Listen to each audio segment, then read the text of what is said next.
wouldn't ring and drop into voicemail. It's hilarious. We're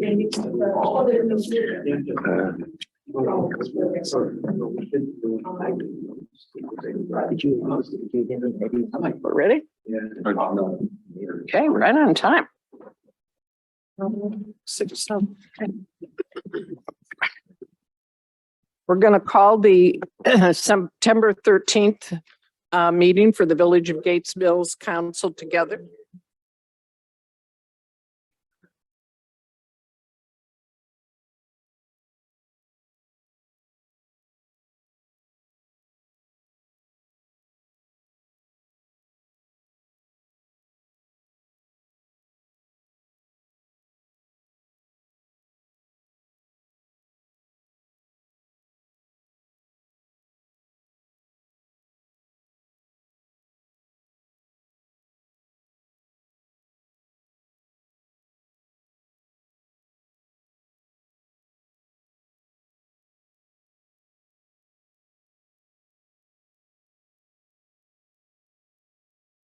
I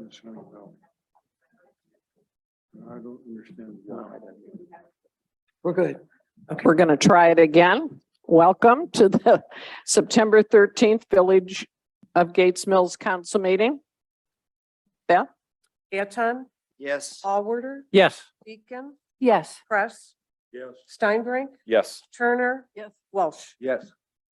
Okay, next is minutes from the council meeting of August 9th, 2022. Move to approve.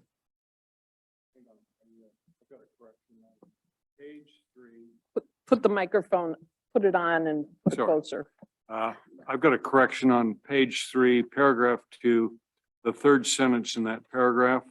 What I actually said was the Gates Mills has lost more tree canopy than did Hunting Valley during the same period of time. It was out of the CT consultant slides. So it needs to be slightly changed. I've sent Janet a change that would do the job. I have an addition, if I may, on page. In the microphone, please. It's hard to hear. On page 2, paragraph 2, third line it says, well, the previous line, $826,000 in assets with a $282,000 liability mortgage to the estate of Jane Clark. I think that number should be in there, $282,000. That's all I had. Thank you. Oh, Karen, I had one other thing I wanted to ask about too. When we voted on the motion where Ed tried to abstain, I'm not clear. I understand how it got changed from an abstention into a no.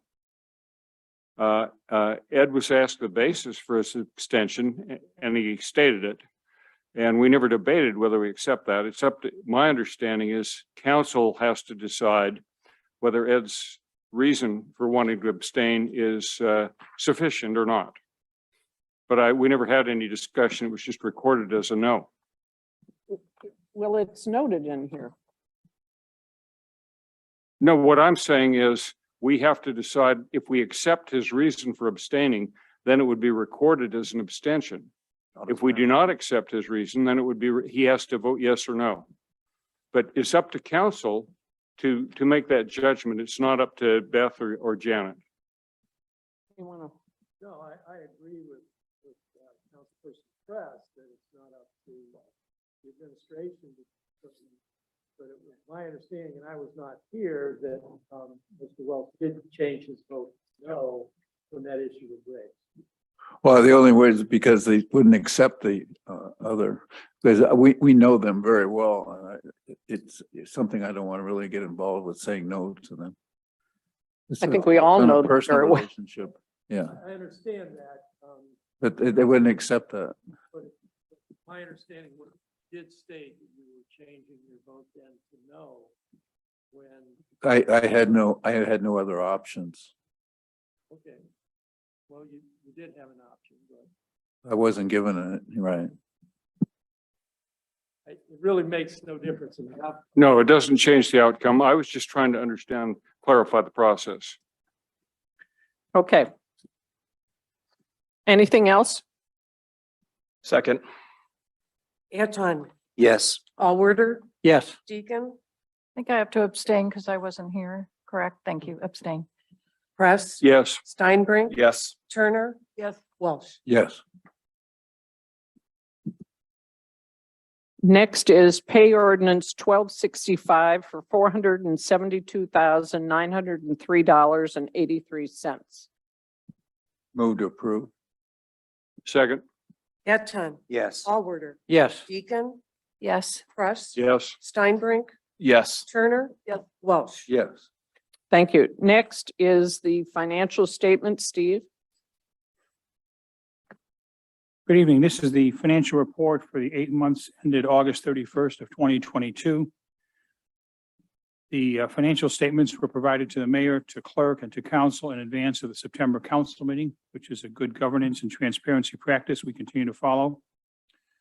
As to the general fund, the village continues to be in a very solid financial position. We have positive cash flow, a balanced budget, and no debt. The village is able to continue its level of police, fire, service, and administrative support services as they were budgeted for 2022, despite the economic uncertainties in the markets and the inflationary pressures around us. We are benefiting from the hybrid work environment as work from home villagers are paying taxes to Gates Mills as their work city rather than in other municipalities. Municipal income tax revenue is also benefiting by a subtle shift in wage earners moving into the village and replacing villagers who paid less in tax. The mid-year financial outlook for 22, which we reported on at the last meeting or 2 meetings ago, is being affirmed by July's and August results. In summary, the village is in good financial shape.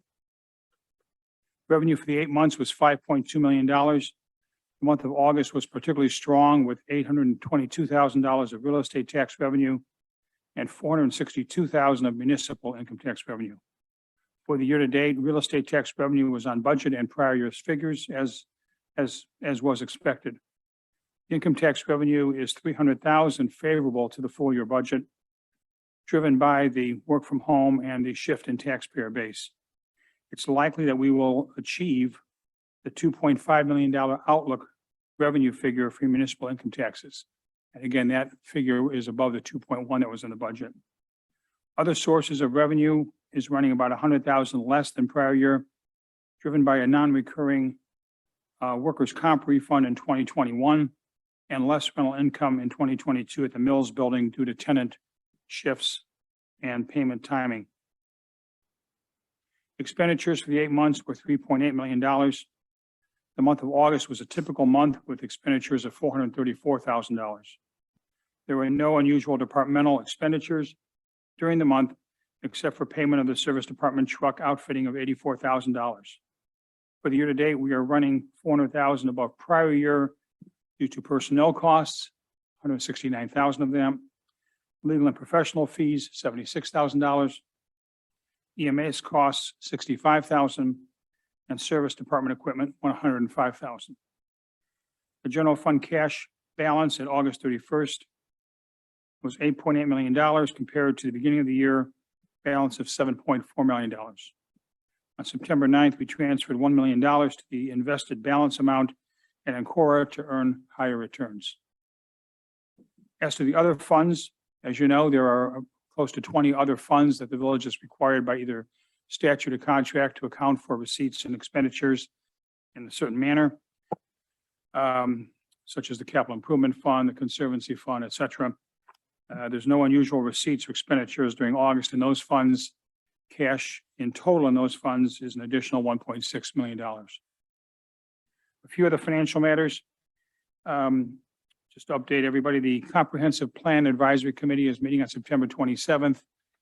I have been invited by the captains of that committee to present a brief review of the village's finances at the September 27th meeting. I have talked with the consultants as well as with Chip and Sandra, who organized and enabled that conversation, and we're putting together materials for that. Secondly, the Budget and Finance Committee, we've scheduled a meeting on October 5th to do two things. One, to review the updated long-range planning financial statement schedules that are being updated based on the assumptions and remarks from the committee's last meeting. Janet and I were working on those last week. We'll continue to work on those this week. We'd like to get those out to the committee in advance of the meeting so they have time to look at them. And secondly, we'll hear a presentation by Ancora on the village's investments and overall economic outlooks. Finally, the third item, someone mentioned this, the long-range planning financial schedules. Following the budget meeting on October 5th, I would expect to present the schedules to council at its October 11th meeting. That, of course, depends on if they like the numbers and if we need to go back and make revisions or changes, either conservative, aggressive, what have you. We may not be able to present them at that meeting, but our goal is to have them to council in October. That concludes my report. This report has already been published on the village website. Any questions, please direct them to me at treasurer@gatesmillsvillage.com. Happy to take any questions, Mayor. I'd like to make a comment for those that saw the article in the Plain Dealer 2 or 3 weeks ago on the impact of work from home. The report basically came from Rita and talked about how a lot of the outlying communities have benefited from now paying tax to their local municipality rather than where they used to work, since they're working primarily from home. I think the community with the highest, and they compared year to date 2019 versus 2022. Bay Village, I think, was the top of the list, 87% increase. Through July, Gates Mills, we didn't use Rita in 2019, so we weren't included in that report. But we were up 78%. Now through August, when we compare to where we were through August in 2019, we are more than double. We're up 110%. Was 1.2 million or 1.1 million rather year to date in 2019, and it's 2.4. So we are seeing a very strong impact.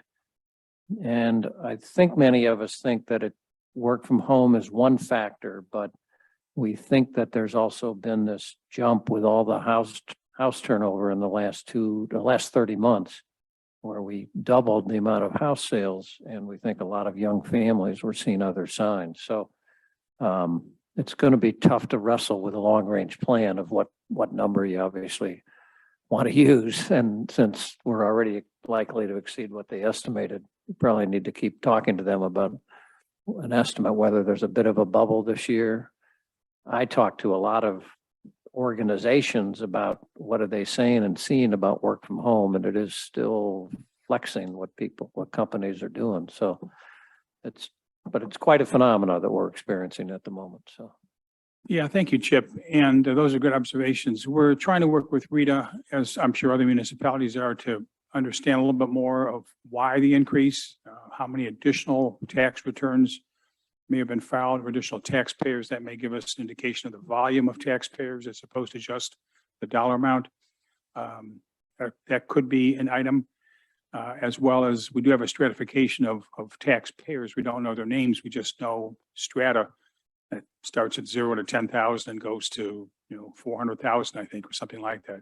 So you can get also some sense of the mix of taxpayers. And if we have higher earning taxpayers than we may have had in the past, you can't do it house by house or street by street. You just look at gross numbers. So some of those elements, I know Dave Atten took a look at those because he and I talked about them a while back.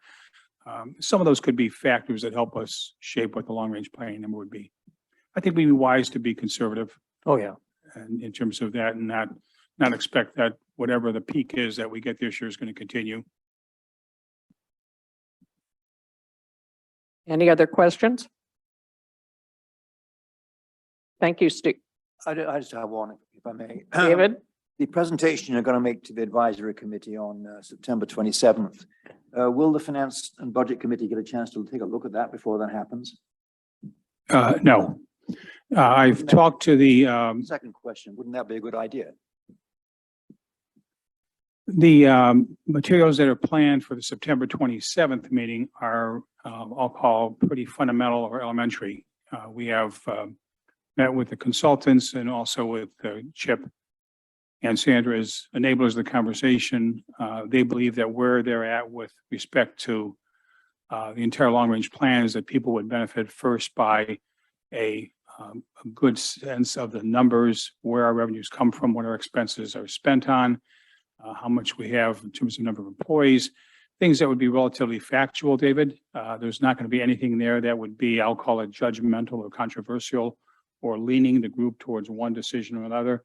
It's really meant to let people in the village know how big is the village, where do the revenues come from, what are the revenues spent on. I was also at the conversation we had. I believe there's a follow-on advisory committee meeting. I think it's later in October, maybe early November. And I would expect that after the advisory group has gotten some financial education on the village, as well as other education on things that are going to be at that September meeting, there could be follow-on questions either before or at the meeting that we would be expected to answer. Well, So yeah, I think at this point, it's pretty basic data. I'm planning on 15 minutes and somewhere between 5 and 10 slides. okay. Thank you. And following the October council meeting, at which we talk about the long range schedules, they can then be presented to the advisory committee as well, I would have thought, at a subsequent meeting. David, could you talk into the microphone? Thanks. Steve is going to present a long range financial projection at the October council meeting, following the October 5th Finance and Budget Committee review. That presentation, I think, is an important piece of information for the advisory committee to get their heads around as well. So I would hope that at the 4th advisory committee meeting, that long-range financial projection will be presented to the advisory committee as context for their deliberations on the comprehensive plan. I can't say whether they're going to be presented to the committee in their form or whether the consultant or the project managers will want some kind of a brief down version of that. But I think what you're saying, the gist of it is that we would like to have the advisory committee by the end of October, whenever the next meeting is, be fuller informed on what the long range numbers look like. Absolutely. Thank you. Thank you. Thank you. One more question for Steve. So in terms of the long range financial schedules, anything that I see that Chip noted that, you know, the road project might impact expenses. Anything else, Steve, that's come up that see that? Since the meeting, we've had comments from 3 or 4 committee members that sent them on to me, and Janet and I have those. We're working those in. I think the biggest items, the road program, which we've had a good review at the last meeting or two. Broadband and cell phone currently have a placeholder in the long range planning schedules because we know we'll need to make some investments there, though we don't know when and to what size, but it's going to be a sizable number. And I would say probably the only other item that comes to mind would be CapEx in the fire department. I think Chief a year ago or so was talking about a fire truck, pretty expensive one, you know, $750,000 or something, sometime 3 or 4 years from now, maybe. So we're going to update the CapEx schedules as part of this process too. Thank you. Okay, thank you. Anything else? Okay, we'll move on. Mayor's report. I want to read a thank you that I got. Dear Karen, thank you so much for appointing Chip Order to the Chagrin Valley Dispatch Financial Task Force. He's done an outstanding job, and I would give him an A++ for the job that he did. Chip wrote the report that the task force sent to this Chagrin Valley Dispatch Executive Committee. Today, the task force met with the executive committee and Chip led the presentation. I believe the task force has been a success. Much of that success is due to Chip. All the best, John Finley. So thank you, Chip, for doing that. Also, in October, Charlie Spears is going to present on Heritage Home, but between now and then, they have in-person presentations that are going on for the month of September. And one of them is tonight, which is why Charlie couldn't be here, at the Mayfield Library, which the next one there is at the Oberlin Library tomorrow night and Parma the 22nd and South Euclid on the 26th. And it's a very good program for people who have a house that's 50 years or older, you can get quite a bit of information and consultants. So that is something I wanted to announce. And just to add to that, another really highlight of that program is that they do offer lower cost loans. Given the fact that interest rates have increased, it's a really good program. So They're 2% loans. if you're thinking of doing any kind of home renovations, please get in touch with Chuck. Okay, and then I have some appointments tonight for council. Lori Deacon to the Broadband Committee, and Megan Perez and Angela Baker to the Mayfield School Liaison Committee. The one for the Safety Committee will be in October. Karen, I'm perfectly fine with Lori on the broadband. On the school thing, I listened to the video of the last meeting for the liaison committee. And indeed, they spent the entire meeting discussing what their role was, what their raison d'etre might be. And they were all over the place. It would seem to me that we might want to give them some help in determining what their role is. And I would be reluctant to appoint anyone further to the committee till we figure out what the committee's charged with.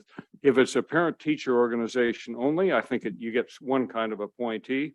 If it's a committee to carry forth some of the issues that have been raised in the comprehensive plan, then I think you would need different sort of people on it altogether.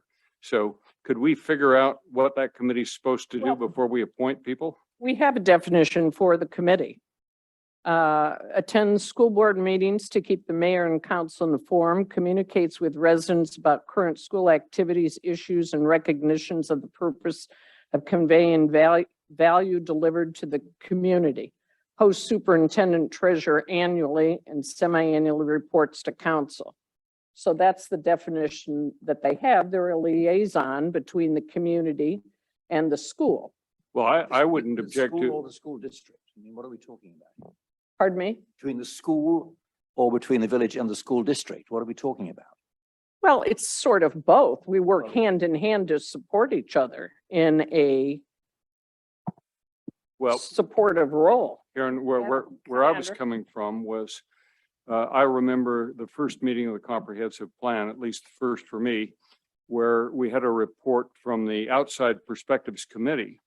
And one of the issues that they made quite a bit, it was one of their major conclusions, was that there's either a real problem with Mayfield Schools ratings or a perceived problem with how they're, when they surveyed all those real estate brokers, they reported back that people that are looking to buy a house seem to believe that other communities in different school districts are in a better district than ours, and somebody ought to deal with that.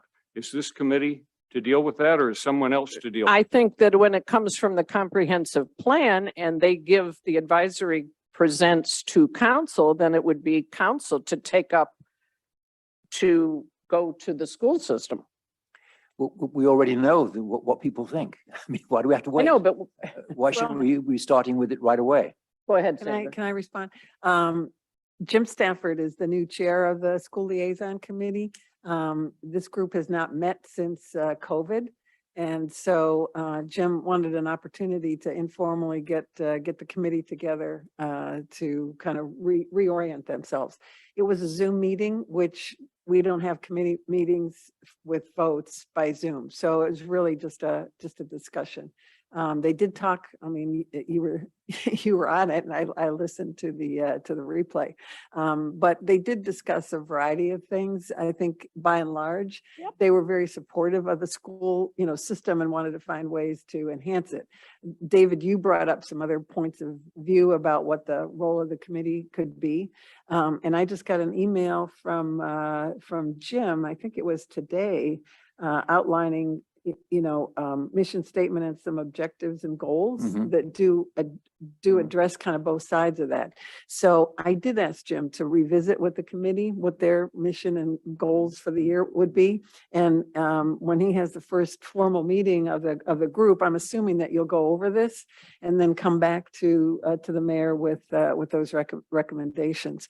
With regard to communicating, the results of the comprehensive plan back to the school district. I don't think we're anywhere near that yet in terms of a complete report. And with regard even to the outside perspectives report, there were both negative and positive comments about the school and perceived assets. One of the first things that was said is that if your children attend Hawken or University School or Gilmore, it's the place to live, and good too if you want to put your child in the Gates Mills Elementary School, which comes away with high marks in the survey. It also goes on to say that that it's a community asset. Though this is not a unanimous opinion, the school did receive repeated praise. And there were listed in the liabilities. So just to point out, it's really kind of a mixed picture. And I would be much more comfortable waiting till the, advisory committee makes their report and recommendations before we go to the schools. So that's next year. Yeah, that would be next year. Couple of other things from I'm a member of the Mayfield School System Liaison Committee, have been for 3 years. This is the first meeting in almost 3 years that we had last Tuesday, I think it was. As Sandra said, it was Zoomed. A couple of things to say about it. We've learned that the enrollment at Gates Mills Elementary School is down from last year and down from the year before that at 92 kids. But the number of Gates Mills kids attending has gone up from 24 last year to 30 this year. So although the school is getting smaller, Gates Mills' participation in it is growing slightly. At least that's the way it looks early on in this school year. A couple of other things is Dr. Barnes, as I think we all know, is now coming on October the 11th to have a discussion with council about Mayfield City Schools. Sandra is collecting questions from anybody who wants to put questions to Dr. Barnes about the Mayfield City School System. And they should be coming in short order. A number of people have done it already, I know. The video of the meeting was an odd thing. There was a lot of confusion about why the meeting was on video anyway. It's not clear to me why all committees aren't videoed. They could all come in here and be videoed. They're public meetings. I don't see why they all don't do that. We did it largely because the chairman couldn't make it in person. So we were all on Zoom. Well, there was 5 of us of 12 attended the meeting.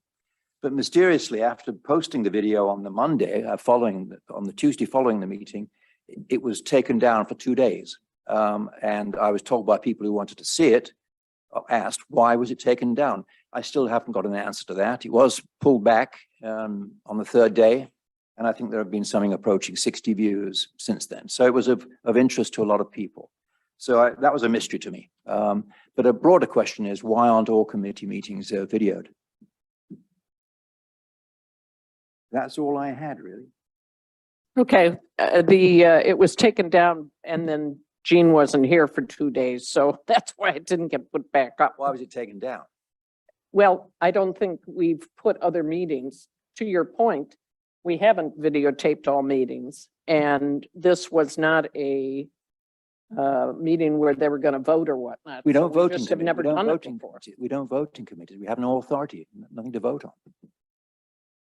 Well, it's a learning curve, I guess I'd say. But it was because Jean wasn't here that it didn't get right back up. But I wanted to know why it was taken down. Because they didn't think it should be posted. Well, I've been told by council that once something is posted on the website, it cannot be taken down. And that still- is we what they still have did a not 3-year-old realize. still No, have a it can't be 3-year-old taken financial down. projection. I thought my opinion is that it becomes a public record and we need to have a records retention policy for that. We don't have one. I would suspect that at the next Records Commission meeting that we'll establish such a thing. And so once it was recorded, then it's there. Now, it doesn't have to be posted anywhere, but it's there. And if someone asks for it, they should be able to get it.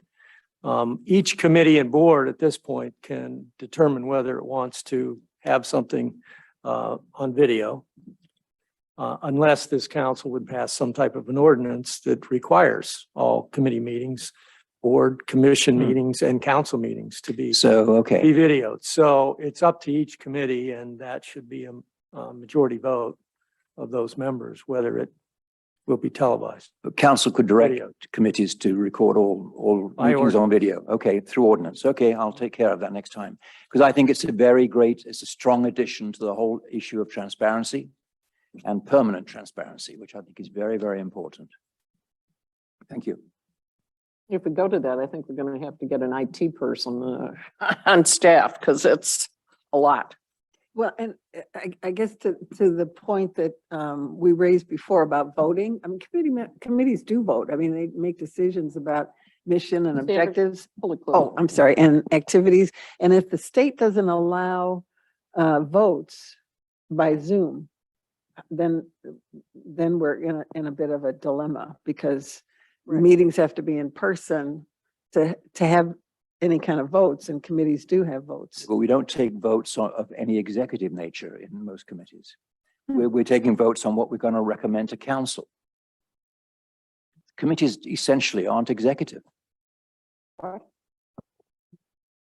In my view, I mean, Yeah. and I've been in committees mean, elsewhere.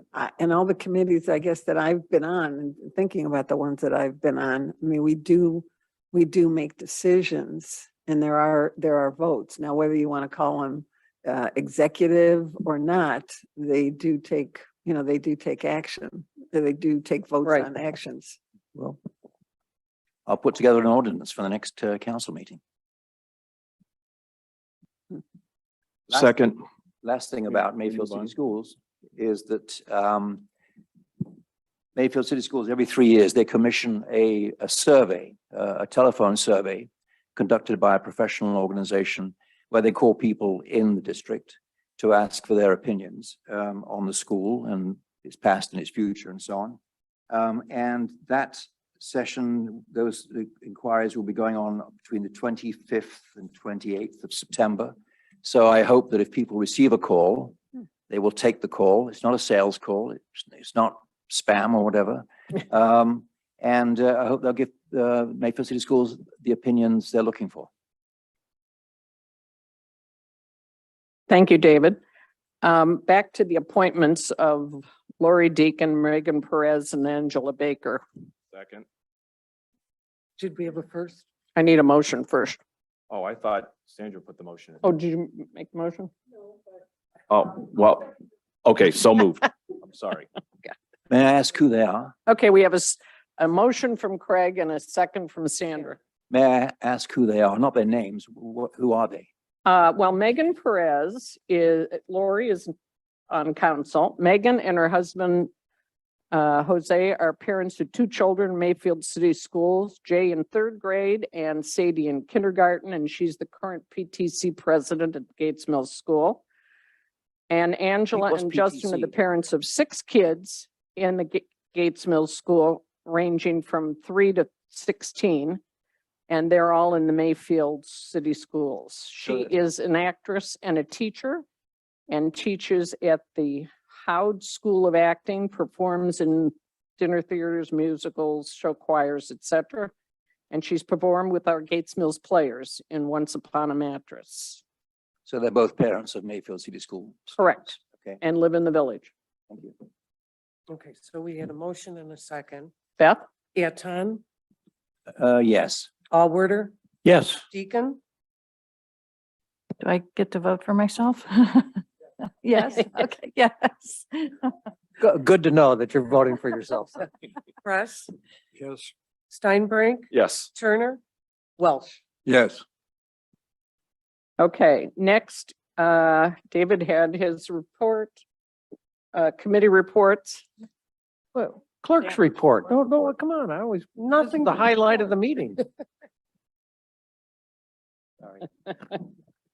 I have a point of interest from the Western Reserve Historical Society. Any of you that might be interested, the Western Reserve Historical Society is having an open house at the historic Holsey Gates residence in Bedford on Thursday, September 15th. So 2 days from now, 4 to 7 p.m. It's located at 762 Broadway. I'll pass this around, and if anybody's interested, you can, take down the a phone number to give them a call to attend. The Gates Mills Land Conservancy met this morning, and a couple of highlights. Their annual meeting is on October 5th. I'm sorry. Yeah, October. No, that's a wrong meeting. October 16th. What date?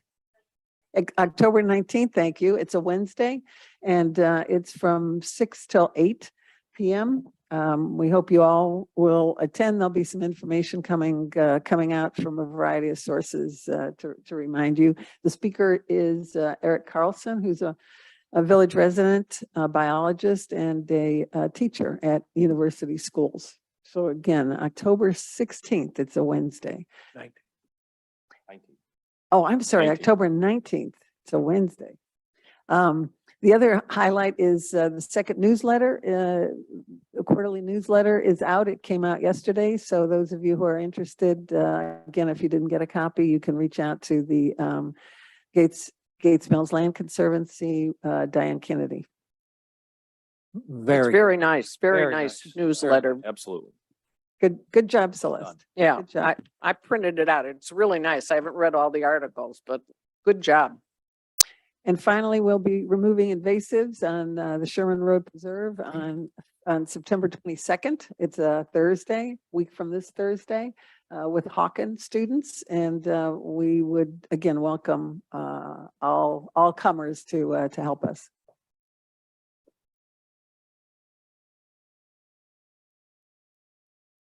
Do you want, who's doing the comprehensive plan?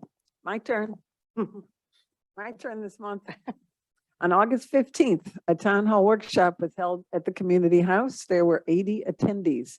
There was a 45-minute presentation to explain the planning process, highlight key existing conditions, assets, and issues noted so far, and to summarize the revised first cut vision and goals, followed by an opportunity for attendees to write comments on 8 exhibits that were up around the room.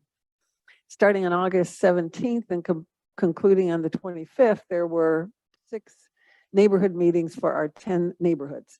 There were more than 300 attendees. In advance of the neighborhood outreach, the neighborhood outreach team contacted every resident in the village with either a personal reminder or a door hanger, a pink sheet article, village website, Gates Mills Connect reminders were also employed to encourage attendance. Chip and I conducted the neighborhood meetings with the help of facilitators from the neighborhood outreach team and from the advisory committee. There were 3 topics addressed at each meeting, and they were the same. The future of the village center, where there were 2 questions about what people thought were the 3 top ways to enhance the village center, and what would be the challenges to achieving those enhancements. The second topic was attracting new wage earning residents and accommodating the needs of existing residents. What are the top 3 challenges that need to be addressed in order to attract new residents? And 2, address the desire of older residents to downsize.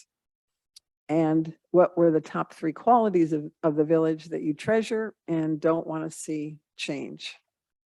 Sandra, can you summarize what the results of those were? The questions? I'll get to that.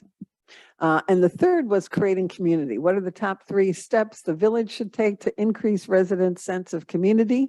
What do you think are the top 3 reasons why more people do not volunteer? So the September 27th advisory committee meeting is going to review and assess the summary of 200 comments reflected on the flip charts and 311 comments written on table notes, along with the Post-it notes from the 8 exhibits displayed at each of the meetings. So Chris Hopkins is in the process right now of summarizing all that data. She's going to present it to the advisory committee. They're going to have an opportunity to, to respond and give her some guidance with regard to prioritizing the issues. And then that summary will be on the village website after the September 27th meeting. And because of the whole range of issues, Chris is going to have the group divide into 3 and focus on a couple of those issues. One of the, I guess, observations from the prior 2 meetings were that because of the configuration of the table and 27 or 20 people around it, there wasn't a lot of opportunity for discussion. So the format will be changed a little bit. Steve alluded to this, but there are 3 presentations being prepared to cover village finances, zoning, and the operation of public schools. So I'm not sure exactly the configuration of those presentations. We certainly don't want to spend an hour talking about topics and background information, and they don't get to talk about the issues. So we have to come up with some strategies for providing that information and not taking up all of the time for deliberations. That's my report. Any questions? Sure. The attendance at the neighborhood meetings was roughly what, 400 people? You know, Chuck Spear wrote down, or, summarized everyone who attended, and we had 300 names at the neighborhood meetings and 80 at the town hall. So together, yes, close to 400. I think there were more, but we didn't get every single name. So my question really is, do we have any idea whether those people were among those who filled out the questionnaire in the first place, or were they additive to that group? Are we talking about the views of 900 people here or 500? No, that's a good point. And we did discuss that with Chris and left it to her if she would be able to come up with that, Just roughly. yeah, that number, so that we know if it was 542 people who completed the survey and a totally different 400, then we have 900, or were they largely the same people? That would give us some information. However, I would still pose that I might have responded to the survey in one way, and when I got to the neighborhood meeting and discussed it with my table mates, I might have responded a different way. So, but that's a good point. Good point. And my other question is, who's putting together the presentation on the public schools? We have an individual by the name of Tony Potagil, Tony Potagil. who's from a statewide organization called Alliance something for schools, and Public schools. he's very experienced, including having been a superintendent himself. He's not very experienced about Mayfield City Schools. Oh, yes, he is. Mhm. Well, you didn't say so. Well, he is. I mean, he's been a superintendent. He's been superintendent actually in West Cuyahoga. He's been a principal in Orange and Chagrin. He's now ahead of this alliance, which represents to the legislature 70 public schools like Mayfield, West Cuyahoga, Chagrin, Dublin, Delaware, big public school systems. So he's well versed on everything from the legislator end of it at the state level to local taxes and whatnot. Okay, so in the same way that I offered to help Steve Stimborski put together his presentation on finances, which he hasn't taken me up on, I'd be happy to help this gentleman with his presentation on Mayfield City Schools. You I have could some- submit some questions or whatnot, maybe to Sandra. I don't know how they're going to use him at the moment. Well, I'd Do like you? to talk to him before he starts. I know a lot about Mayfield City Schools and schools in general. Yeah, I don't know how they're going to use him. I made the introduction to Right, them and I think they're figuring that part out. So I don't have an answer for you at the moment, other than to say, Okay. get your questions together. It's an interesting point. I guess I'm thinking out loud. There are a number of us that have familiarity with with the Mayfield schools. I'm not sure that any one of us would be more expert than than another. I beg to differ. So I'll discuss it with Chip and Chris. Thank you. Okay, any other committee reports?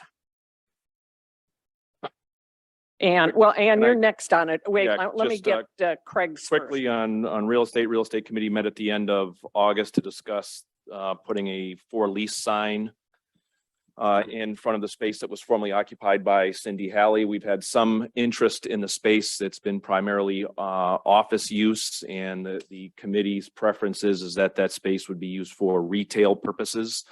So a sign that's very similar to what is currently in front of Sarah's place and what is in front of Cindy Halley's space on 2x4 wood posts painted white. We'll have a nice for lease sign, and then once the space is occupied, that space can then, or that sign can then be repurposed for the new tenant that's in the space. Craig, I'm all for the sign, but if it seemed to come out, as I understand it, pretty strong in the comprehensive plan stuff that people are interested in a coffee shop. Should we not be even more proactive and in addition to the sign, actually go out and talk to some people who are in the coffee shop business and see if we can get them interested? I believe you've talked to a few people that are interested in putting a coffee shop here, and I don't know where that interest lies. I think that interest is dried up. We talked at the real estate committee about putting something in the pink sheets. But right now, Warren Morris is actively looking to lease that space up, and there will be a for lease sign. And again, the intent is, again, I don't know that I'm going to say that it's going to be a coffee shop, but it's based on the real estate committee, it won't be used for office space. So it will be retail space to help drive traffic for the other tenants that we have in the village, and to help create some foot traffic in there that Cindy Halley and Sarah's and this other place can feed off of each other. So May I just ask a question? Thank you. So this is just the 500 square feet, you're not including the 1,000 square feet of Burton Court in this, correct, right? We're still working through Burton Court right now. working through it. What does that mean? Well, there's legal issues, as you're well aware of, and other Well, potential issues I regarding, was aware there were Amy? legal issues a month ago. What's happened? well, these things take time. Okay. So I'd rather make sure we're deliberate and we get it right versus we put a sign out front, say it's for lease, and then 2 months later, somebody comes up to us and says, oh, by the way, here's a document. You're actually not allowed to do this. And we've invested all the time and money into the space, and we didn't. I would argue weren't the other way. I would deliberate. say wait until you know how much space you've got to rent before you advertise it. It'd be a different space. What? It's a different space. So it might be a different use. Could be a different use, could be a similar use. Okay. Thank you. Do we have Next- to, or do we have to authorize the sign, or does the committee authorize? it? Pardon me? Do we have to authorize the sign? The committee voted, So the committee voted? Not the. Okay. But the committee. I think did- that would fall under the administration of village property, Fair which enough. falls under the Fair mayor. enough. Next is Ann. Oh, Karen, before Ann comes along, I'd like to hear a report from the charter committee. I asked last month, I asked the month before. I've talked to. Well, Sean is not here, so I guess there's no report. Well, there's been no activity. I've talked to several members of the committee and absolutely nothing has happened. We authorized it in June or July. Well, I'll ask him about it and we'll have him come to the next meeting.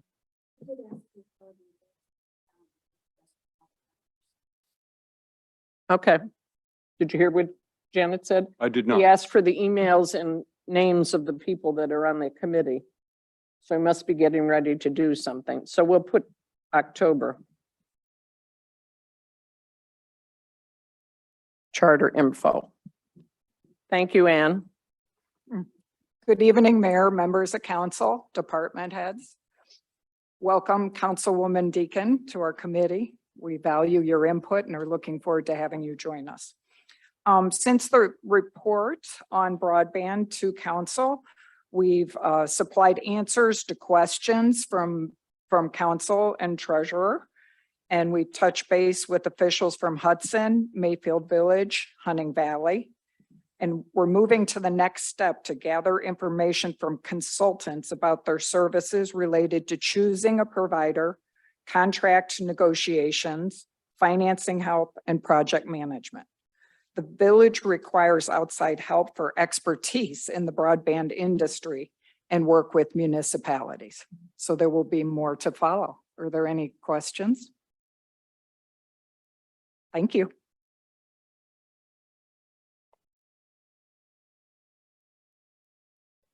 Any other committee reports? Okay, next we're going to move to police report.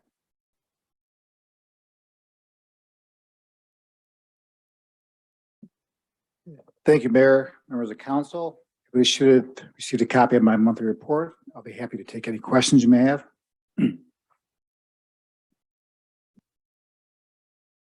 The only real item of note here I wanted to be certain to make mention of is September 25th, which is Sunday, a couple Sundays from now, less than 2. We have a deer hunting season starting statewide, but here in the village, and that'll run from Sunday, September 25th through Friday, February 3rd, 23. Bow hunting only, of course, and we're processing those applications right now. And I think right now we're around 25. So they'll start picking up. We don't see that many early on. Not as many hunters get out there now, but when it gets colder. So we'll probably be, near 75 or so, I would say, by the end of the season. Steve? Yes. No. You do. You need a minimum of 5 acres, and homeowners can get together and to meet that 5-acre requirement. We reduced that. That's down from 10. I think it was like 2 years ago when we reduced the acreage from 10 to 5.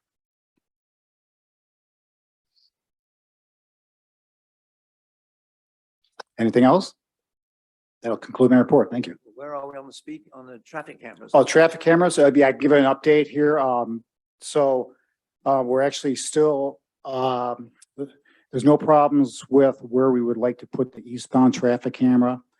I don't want to say the hang up, but the delay has been right now with the construction is, we're trying to get power to our desired location in the westbound lane. As you know, there's not many utility poles there. So Dave and I have been we are working side by side along with CEI and trying to come up with a solution. The software integration between us. We have a meeting. Craig, correct me if I'm wrong. I think Thursday is the meeting. Gasso has with the Corps. We're also going to be invited to a preliminary correct. meeting tomorrow. Yeah, so there's a lot going on right now, and I imagine it's all going to come together right around the same time. So modifications will be made to the Gasso agreement with the village. Yes. Any plans on putting the cameras in the cars too? I've noticed Mayfield does this quite a bit on 271 now. Or with handhelds for that matter. Yeah, I think, is that what you're referring to at the handhelds? I believe we have radar in the car. I mean, handheld units in the car. Are you talking about the Using lasers that they use? the cameras in the cars, Yeah, and the policeman just fires this and takes the same as the machine would do automatically by itself. yeah, I think what you're talking about is, yes, I mean, there's the civil infractions like we're talking about here with the traffic cameras. Yeah, we looked into that. We don't believe that is going to be most beneficial to the village for obvious reasons, manpower, so it requires a body. It's not 24-hour coverage. Obviously, it's just when somebody's able to go out there, and some other odds and ends. It's again, every situation is different, every community is different. We don't think that's in our best interest. Any other questions? Thank you, Chief. Thank you. Next is Service Department, Dave. Thank you, Mayor and members of council. You should have received a copy of my monthly report. I am happy to answer any questions you may have. If there are none, that concludes my report. New truck? Do you, Yeah. do you want to have Looks good. Chris comment on the roads? What, just I, the handout? sure, Chris. That concludes my report.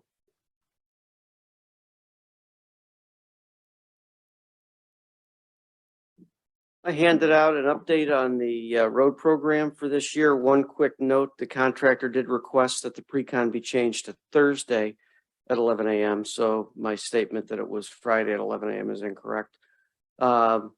This summarizes the total amount of work that's anticipated for this year. Contractor will be Roniak Paving in the amount of $859,372.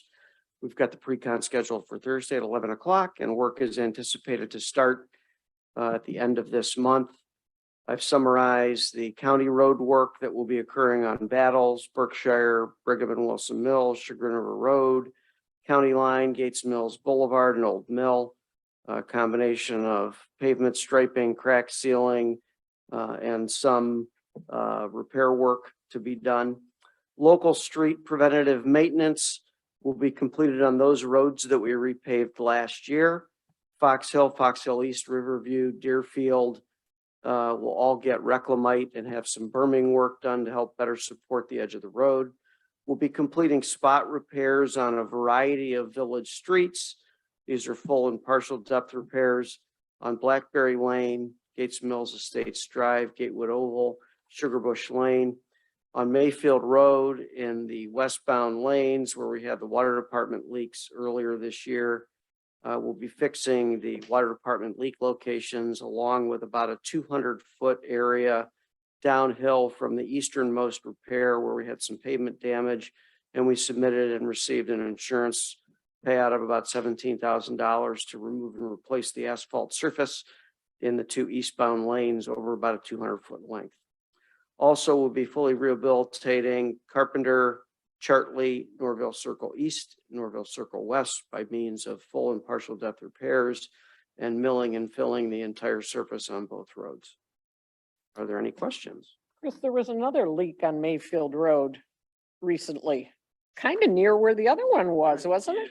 Sunday, so far it hasn't affected the surface. We kind of blew out the soil. And the driveway that was right by it. Oh, yes, I know right where it is. Yeah, if there's any So will the pavement resident repair, have to fix it? Will they fix the driveway? the water department should, they'll backfill everything and then any pavement repairs are up to the village to complete the repairs. We can do it as a part of the road program. Shouldn't be an issue to include that in the work. Okay. Three questions quickly. Thanks for the report. That's a nice summary. Dorchester is also on the bottom, but it might not have gotten typed. Dorchester was not one of the roads that was included in the award. So we left Correct. that one off for later because it's in better shape than the other roads. And in order to economize the project a little bit, we left Dorchester off for this year. Did we adjust the contract for that? We did. The amount that was awarded by council did not include Dorchester. Okay. I'll double check that. Thank you. In looking through this, just because I was asked to look at this morning, or this evening, we didn't, it looks like we're not doing Carpenter all the way from Old Mill to Mayfield. That is correct. The bulk of the work that's going to occur will be between Old Mill and just north of where the service department yard is, because that's the part of the road that takes the biggest beating with the service department going in and out. The rest of the road is in pretty good shape. There's a few minor repairs that will complete, or we've got some surface failures that are north of the service department yard, but 90% of the work will occur from the service yard towards Old Mill. And also it's closed part of that road no longer goes to Mayfield. Yeah, I understand. There are homes at the end of that. Right. And we talked several times about, while we're in the neighborhood, let's do it thoroughly. We've obviously Yeah. thought through. Oh, yeah, it's in very good shape once you get north of the service department yard, with the exception of a few areas, Okay, thank you. small areas. Thank you. Thank you. Okay, next is Fire Department. Chief?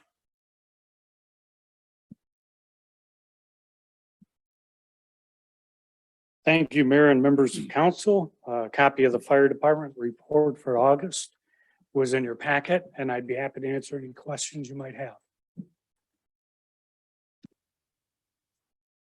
Cedar Road at Chagrin River Road is in Hunting Valley, right?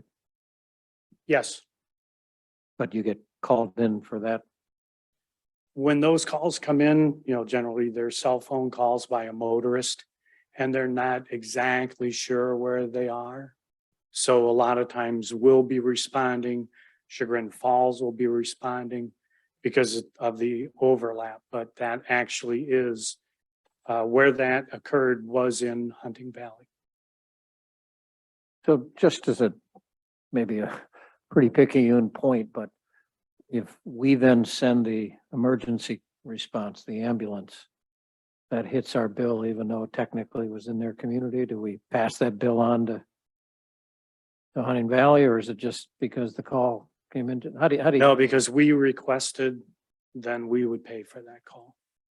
Doesn't happen very often, but Okay. yeah, we were the requesting agency and they responded. The other thing is the fire department did take possession of the pickup truck. I don't have any pictures yet because it's just a red pickup truck. We have to do all the upfitting, the lights, sirens, and the equipment. So when that does get ready to roll on calls, I'll let council know. And I don't think we'll do a push-in ceremony because right now it's stored outside. So we're not going to push it in anywhere. If there are no other questions, that concludes the fire department report. Thank you. It's a silly question. You had 3 calls to the same place on the same day for the same reason. How did that happen? That happened because that's a duct detect, a smoke detector located within ductwork. Okay. And it went off and we responded, and then it cleared and it went off again and we responded and then it went off again. So, we definitely work with them and say, you got to get this fixed. We can't be here all the time. That concludes the fire department report. Thank you, Chief. Next is resolution number 2022-25. A resolution approving the adoption of the Cuyahoga County 2022 to 2027 All Hazards Mitigation Plan. This is something we do every 5 years, and we need to have it in place so that if we do have a disaster, we qualify for federal money. Am I correct, Chief?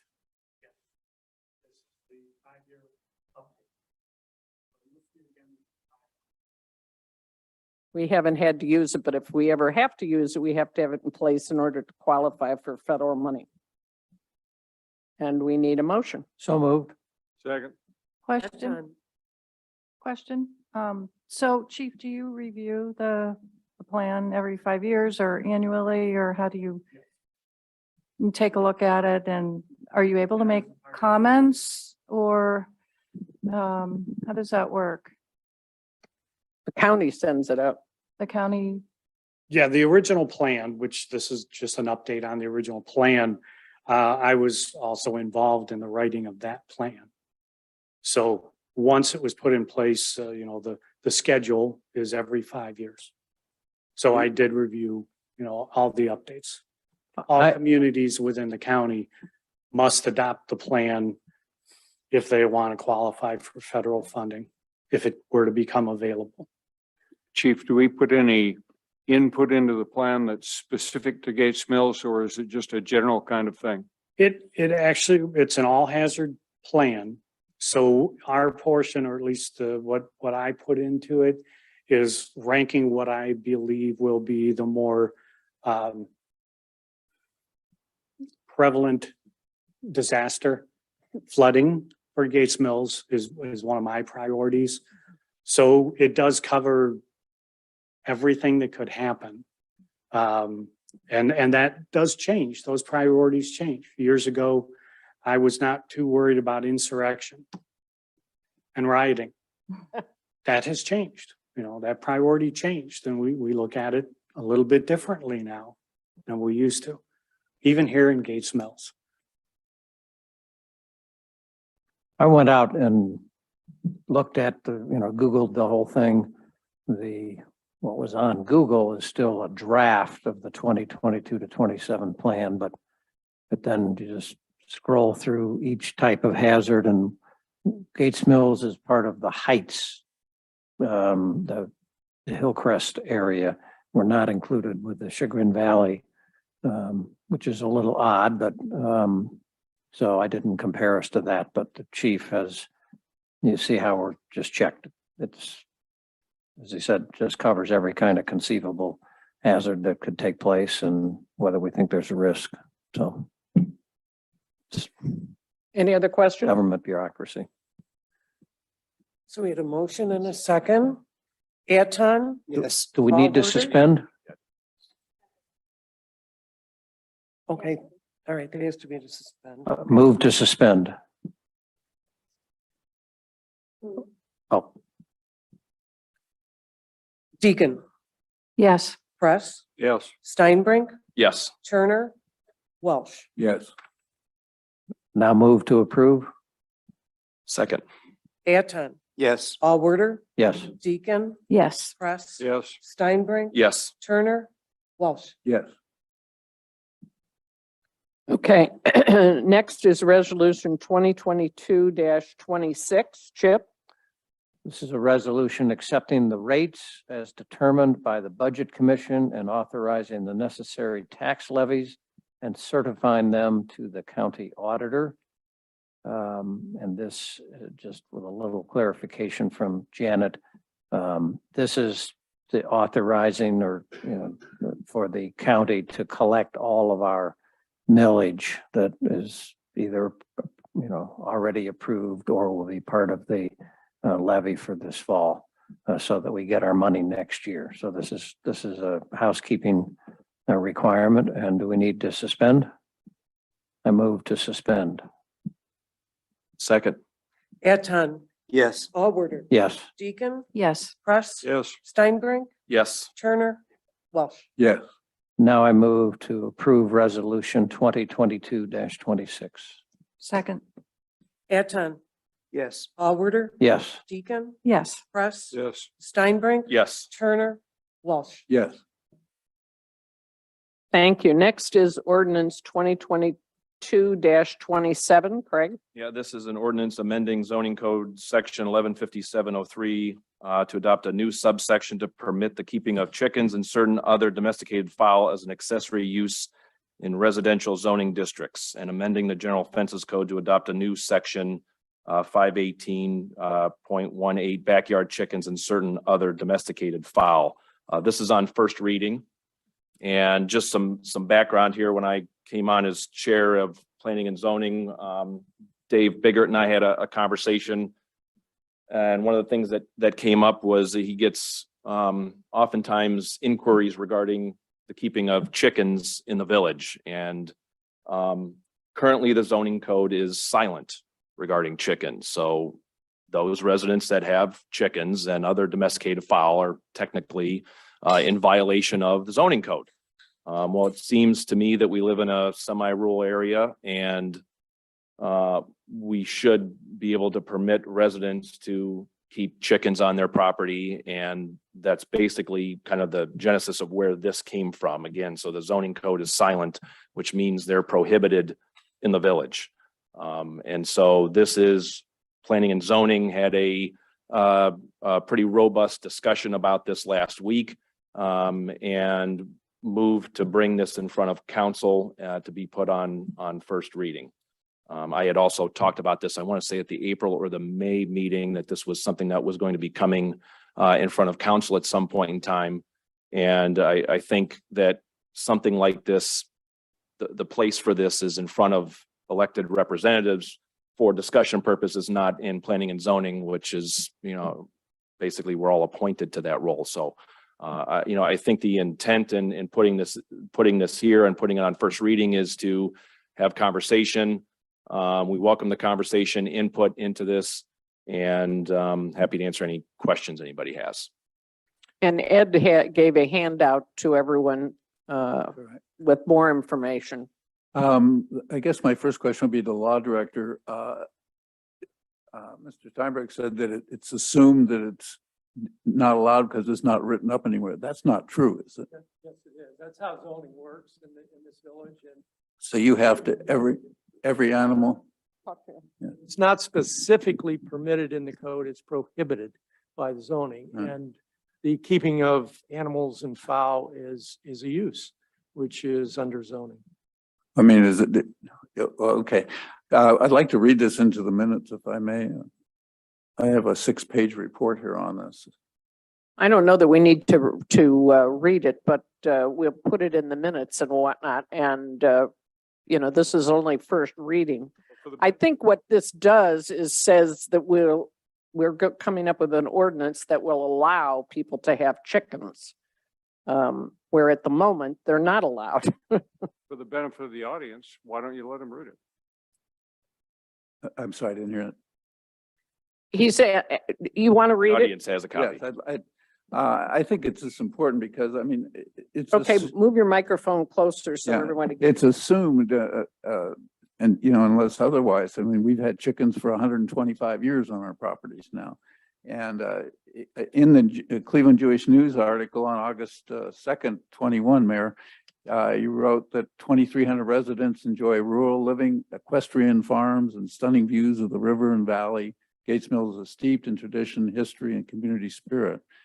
It's a very important community consisting of extensive wooded hillsides, broad meadows, paddocks, historical homesteads, and tranquil lands, and including farms, which we have one. I'm not going to read the whole thing, but in early 1900s, our first generation of our family, when A.C. Ernst purchased a large farm on Epping.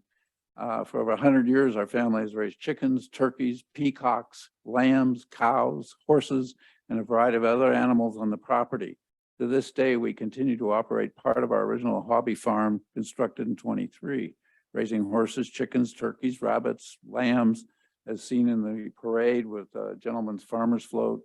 Our 16-year-old grandson is the 5th generation of the Ernst family, raised his family animals for the 4-H and currently just won the title of 2022 Cuyahoga County Fair Junior Fair King and is nationally ranked as junior rabbit breeder. I believe he has, 50 rabbits. Our farm has raised animals, including Grandpa Ernst had several chicken coops throughout. And, you know, the question of number of dogs, the number of types of animals, are you allowed horses? I don't think any of that's mentioned. And I think this whole law, somebody who ever wrote this didn't know what they were doing. And I think it should be completely reviewed by a committee. And I'd rather than read it further, I'd like to enter this into the minutes. Do you have any additions, Ed, about Sarah? Okay. If I could have permission to do so, I'd like to do it. To enter this in the minutes? Yes. Okay. Any other questions? I would suggest any questions that come up or things that you want to send to Craig for the zoning meeting or for council meeting. Yep. Holly, can you stand and identify yourself and your address? Hi, I'm Holly. Thank you. Matthews. I live at 7469 Sherman Road. I know most of you here. And several of you have benefited from receiving eggs from my little hobby farm.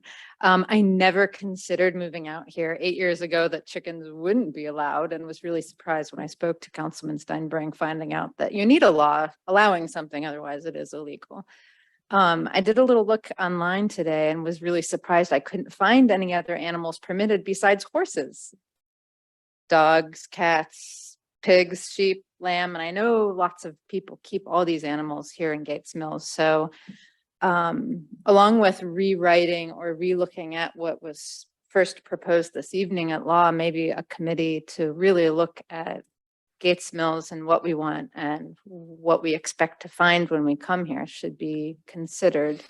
At first, my first comment to Councilman Steinbrink was like, roosters for sure, no way. Like, they're so loud. But after reading Councilman Welsh's comments that he printed up for council tonight, yes, the 4-H is a fabulous program. I look forward to going to the county fair every year.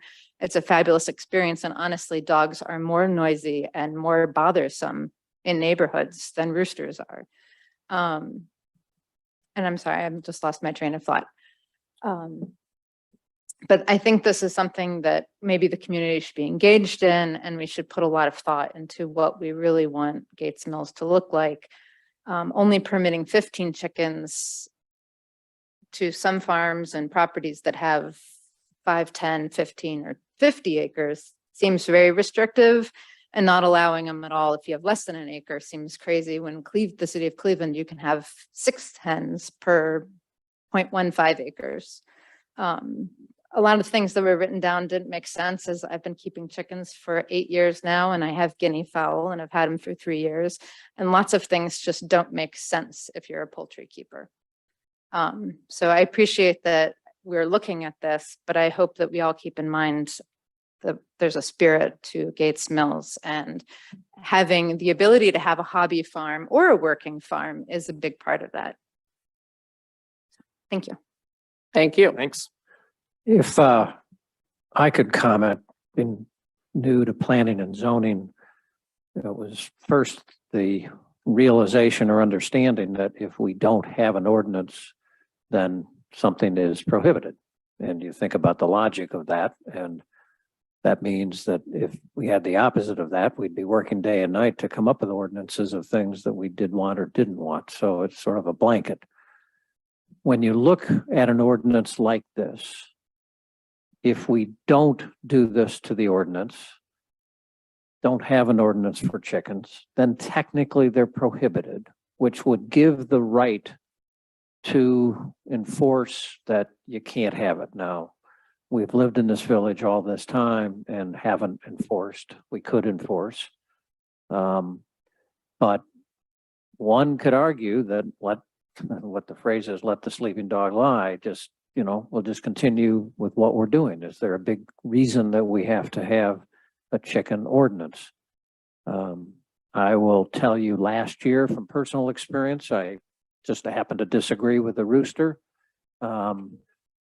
because roosters happen to start clucking at 5:15 in the morning, and they cluck all day long until, or crow or whatever they do, until the evening. So that'd be like having a barking dog, but you can't go tell a rooster to stop. So I do have an issue with a rooster, but right now they are prohibited. Remember that. So if we don't have an ordinance, so I think for us on council, you need to debate. I'm personally torn on this, and I'm sympathetic to the fact that I don't know anything about raising chickens. So I'm very interested that this has a lot of flaws in it, but I think we have to grapple with the notion that if we don't put this ordinance in place, then on the one hand, they're technically prohibited, but on the other, we are laissez-faire in these things. We don't go around knocking on doors to see if you have something that's technically prohibited. So I don't have a clear answer myself. I'm just speaking personally, but I don't approach this saying, oh my gosh, this is a no-brainer. We got to do this. So it's a first reading, but Seemed to me it'd be pretty tough to defend the lack of an ordinance when we've tolerated it for as long as anyone can remember. I remember when Harvey Layton had lions and tigers in the village. and that resulted, we do have an actual ordinance on. Well, yes. I think that we do have an undomesticated animal ordinance, but it's just an interesting philosophy here. Do we need to put this in place if we've already been laissez-faire allowing this all this time? So To me, it's very site specific. I mean, you look at a guy like Spurk with 150 acres, he could do a lot of things up there without interfering with anybody. Whereas you live cheek to jowl with somebody else, I think there has to be a different standard. So it's, I think, quite difficult to come up with a single ordinance that applies to all situations. If we need an ordinance, though, it seems as though a lot more input is needed. We do have people in the village who know a lot about raising fowl. And I do think you could come up with something that's broad enough, Michael, that would cover, changes in acreage or, and make sure that the animals were kept safely and, hygienically, if that's a word. But we really need a lot more feedback. And my question would be, Craig, what's the process for that? For example, I was stunned to learn that chickens only produce for 2 years. So 15 doesn't seem like the right number if you have, adequate space for them. Yeah, so good question. And some of the questions that came up during planning and zoning is obviously we've got areas of the village where we've got Main Street here and Old Mill where the houses are on smaller lots right next to each other, to other parts of the village where we've got wide open areas where no one would probably ever know you even have them back here. And so to permit 30, 40, 50, whatever the number is on Old Mill and Main Street parallel to another, that's probably going to be too many. And so there was some discussion in planning and zoning regarding the number here. Todd, correct me if I'm wrong, but this language here is based on what other communities have in place. So this wasn't kind of spun out of whole cloth and, put together just based on planning and zoning. Correct. We did look at a lot of different ordinances from different size cities, including the city of Cleveland. And came up with something, and Planning and Zoning Commission did spend a lot of time discussing it. The process, though, is that this council has to have a public hearing and give 30 days notice before you pass anything. You could also refer it back to Planning and Zoning for more work with some direction. So there's things that can be done to look at this further. And it's on first reading, and generally ordinances like this go through 3 readings, which is 3 months. It's the intent, yeah. Well, they say the devil's in the details, and I think under the ordinance, everybody would want Holly to have her 15 chickens. But if you read the fine print, she can't, because it says that you have to have, the chicken coops have to be behind the house, and she doesn't have room behind the house, and she has a large property and they're in front of the house. So if we pass the ordinance, Holly'd lose her 15, she wouldn't get her 15 chickens. She would have the right to request a variance, Yeah. or there's an appeal process that goes to the mayor and then to the Board of Zoning Appeals. Would someone like Holly who already have chickens be grandfathered? No. They are. The problem too, is that it specifies putting something outside. I mean, we have foxes here and we have coyotes, and they would destroy these poor animals in a matter of a week, and things of this nature, but this ordinance doesn't even touch that. Yes, I it does. believe it does, yes. That is considered. That's a matter of opinion. From dusk till dawn, chickens and other domesticated fowl permitted by this section shall be protected from predators by being enclosed within a coop or cage. Craig, is your plan to discuss this again at P and Z? Yes, happy. Again, I think the place for this was here in council and not in planning and zoning. So again, the intent was this is on first reading to get feedback. Feedback is certainly welcomed. And that's why, this is being brought here. And again, frankly, the fact that chickens are prohibited in the village seems kind of odd when we all appreciate the fact that we've got large lots here. So.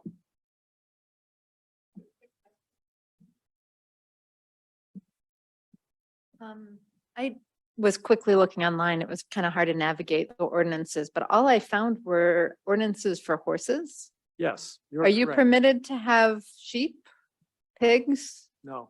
cows? Dogs, cats. Dogs, cats, domesticated animals, yes. Okay, because then I think maybe ordinances need to be crafted, unfortunately, for all of these animals, because these are all animals that I can find within the village limits. Well, it's interesting you mentioned that because planning and zoning also discussed an alpaca ordinance at last week's meeting, because we've had a few residents that have come forward and are interested in having alpacas on their property, which are currently, again, prohibited. So there was, again, robust discussion around alpacas, and that needs some more work, and Todd's working on some of the language there. There was more unanimous consent around what we had put together in planning and zoning for this, which is why it's in front of council now. Okay, I wonder if any of this falls in the master plan, or is this the two? If we want to preserve, and what I heard, I went to two of the presentations, one of the group in the council where we had all the poster boards, and another one at the tables where we answered questions. And repeatedly what I heard was preserving the rural feeling here. And I think this falls within it. People love that they come over to my house and there's chickens strutting around. It's quintessential, I think. You know, I'd be Holly, ashamed of- one of the interesting comments that came up in planning and zoning was that we are, as a community, Gates Mills, a very interesting blend of urban and rural. So think if you live 3 houses in on Dorchester, you know, just east of Somme Center, you probably think you're pretty urban. You know, you may have a slightly larger lot. Then you go to County Line or where you live and you think you're rural. And so it's just an interesting dilemma when we don't have anything. Then technically everything we're talking about is prohibited. But once you start opening the door, then, you know, for what and who And that probably falls to lot sizes. Would that could be. tackle a lot of that, like, cause you wouldn't want to keep We- 15 well- chickens if you have a quarter or half acre or 1 acre lot. Right. That's kind of too small. It might not feel right for anyone. But you mentioned sheep and you mentioned other things, and, you know, it's just, it's a dilemma. I'm, as I said. Holly, it would be great if maybe you and Sarah could feed some information about chickens and whatnot, or Absolutely. I don't know who else has chickens in the village. There's one lady on Old Mill, but it would be great if you could give some input toward this. That's kind of my concern about this, that it is a big deal and it is kind of the first step down this road of various domesticated or undomesticated animals. And how are we going to get enough input from villagers so that this doesn't get passed in 3 readings and, you know, and then people Right. are really shocked. And We you know, want it to work is what we would like. Yeah, and putting in the pink sheet, you know, we're having a meeting about a chicken ordinance. It seems a little, I mean, we have friends Little that odd raise too, but- peacocks here. I mean, you know.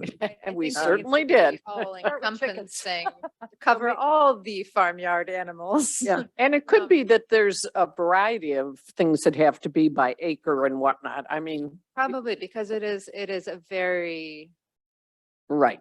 it's a big variety of And, people. And we have a lot size. variety of size lots to go with it. So and we do, you know, and we are talking about zoning in the comprehensive plan. So maybe we could give some more thought to that. And talking about horses, I mean, that does vary a lot about by size of property. It's, and- yeah, 1 and- horse and per how almost much- yeah. 1 acre is the So, lot. you know, And, but there's very little information, like the chicken ordinance that's being proposed is very detailed down to give it fresh water. The horses, it just says it has to have turnout and a stable.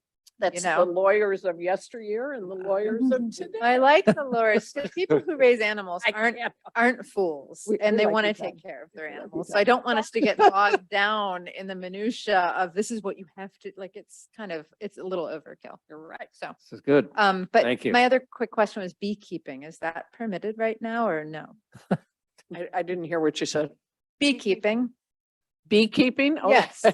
We do have beekeepers in the village. Yes, on village property. Right. Yes. Again, it's technically prohibited because we don't Okay, so cover it it, is but prohibited right now. well- Before I go and buy my bee boxes, I want to. no, Wait. you know, That's the conservancy property. Yeah. It's on Sherman Road. property.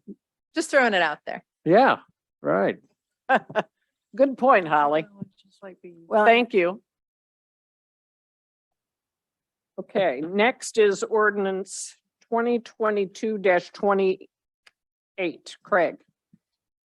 Yes, this is a ordinance amending section 1163.11 fences, new standards of the same chapter, lot and yard regulations to further regulate chain link fences. There was this was brought up at the August council meeting regarding chain link fences in being visible from the road. And so planning and zoning took this up, and this basically needs to be, because this was brought up in council, I believe there needs to be a motion to refer this to planning and zoning. That is correct. Planning and Zoning Commission last week did discuss this ordinance, but they did not make a recommendation. This was something initiated by council question at the August meeting, and so Craig and I took this up to draft something which I think was requested. So it needs to be referred to planning and zoning for official recommendation from planning and zoning back to council. And you will need a 30-day notice of a public hearing on this before. And so it will. So a motion to go back to zoning is what we need. So, But if you have any input into what's been drafted, let me know, and we can present that to planning and zoning commission. I have one Craig. question, and that is whether the existing chain link fences that are visible will be grandfathered or not. Yes, grandfather. and the long and short of all this is just in summary is that anytime there's a chain link fence that's visible from the road, it needs to be screened. Mhm. And so that's kind of the short and sweet version of this ordinance, but I need a motion to Yes. Go back to go planning. back, and go back to zoning. planning and zoning on this. Or And then it would come back at the October planning and zoning meeting on first reading, or October planning and zoning and council meeting on first reading, So you're moving, Be second reading. This is first. second, excuse me. So can I ask a couple questions, Craig? So you can have a fence in your rear yard currently 6 feet in height. Chain link On the fence, rear. correct. This is only applicable to chain link, because A seems to apply to fences generally, but maybe I'm not looking at the whole That's correct. ordinance, so. And B is chain link. And B is chain link, so, but then B says that you can, that fences shall be permitted in front and the side not to exceed 4 feet in height, so it's not clear, I don't think. You can only have If chain it's link 6 in or the 4. rear yard, and it can be 6 feet tall in the rear yard. In the rear, but not along the side. Correct. Okay, so A is technically. Yeah, it's just the bold and underlined section that's Okay. being changed, That's not the, being changed. yep, that specifically relates to chain link Okay. fences. Okay, thank you. So So do I have a, Craig made a motion. Do we have a second? second, Anton, Yes. Allworder, yes. Deacon, Yes. Press, Yes. Steinbrink, yes, Turner, Yes. Welsh. Yes. Thank you. Council matters?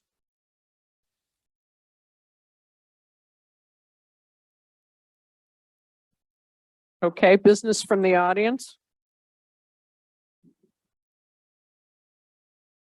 Okay. Motion to adjourn. second, You need to move. So moved. Anton. Yes. Allworder, Yes. Deacon. Yes. Press, Yes. Steinbrink. yes. Turner, Yes. Welsh. Yes. Thank you.